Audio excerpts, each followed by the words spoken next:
Academy, located in Pisgah Forest, North Carolina. And the title of my dramatic monologue is The Story of Mary. Hello, my name is Mary. I grew up as a Hebrew slave in Egypt, along with the rest of my family. One day when I was about 8 and my little brother Aaron was about 2 and a half, my mother found out she was growing a baby. It was a bittersweet time for my family because Pharaoh had just made a decree stating that all the baby boys were to be thrown into the Nile River. So my family prayed to Yahweh that the baby would be a girl. When the baby was born, sadly, the midwife came out and said, "It's a boy." I went to my room and cried out to Yahweh. Why? Why did you do this to my family? I don't understand. I don't understand. Then I came out and asked Mother, what are we going to do to save him? She replied, we're going to do our best to keep him from Pharaoh. We hid him as long as we could. A couple weeks went by and still no one knew of him. Weeks turned into months, but he just got too loud to hide. So my mother had this idea that we would build a basket and make it waterproof so it wouldn't sink. We were going to put him in the Nile and trust Yahweh would take care of him from there. Then the day came when we had to give him up. Again, I didn't understand what Yahweh was doing, but I tried to have faith. When we got down to the river,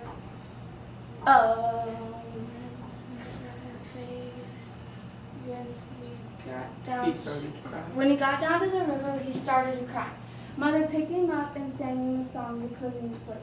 When he was fast asleep, Mother laid him in a basket. My heart melted as she closed the basket. We both wept bitterly and prayed over him. I think the worst sound I've ever heard was the sound of the water pushing up against the basket as she pushed him away. Then Mother said, "Follow and watch him." So I did as she said. The whole time I was praying to Yahweh for his protection. I tried to keep my distance, but I stayed close enough to be able to see the basket. Well, he started to cry, so I went over to put him back to sleep. But then I heard someone talking. It was the princess. She overheard him crying also, and had sent one of her maidens over to get the basket. I was afraid she would obey her father's decree and have her maiden throw him into the river. But to my surprise, she had the opposite reaction about him. She said, "I must show him to my father. I will keep him. His name will be Moses because I drew him out of the water." Then the maiden said, "But your majesty, you have no means of feeding him." Then, without even thinking what I was doing, I popped out of the reeds where I was hiding and said, "Shall I go and call to thee a nurse of the Hebrew women?" She said yes.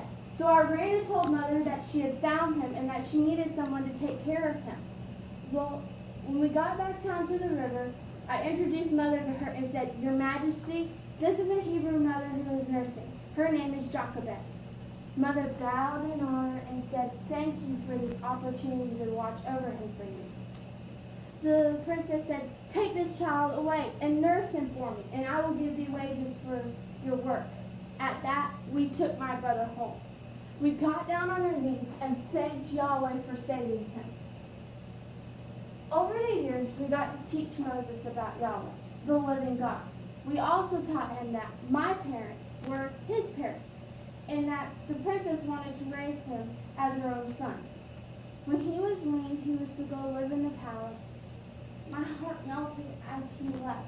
I thought he would feel scared, alone and scared. I wish I could be there to hold and comfort him. So much time had passed. I felt like I would never get to see him. Then the day came, but what joy filled my heart when I saw Yahweh had brought him back to us. Now I know Yahweh knew what he was doing by giving me a baby brother instead of a sister, because he was the deliverer of the Israelites from the Egyptians. I would have never imagined my brother to be the one. In that same way, my brother delivered us from the Israelites. There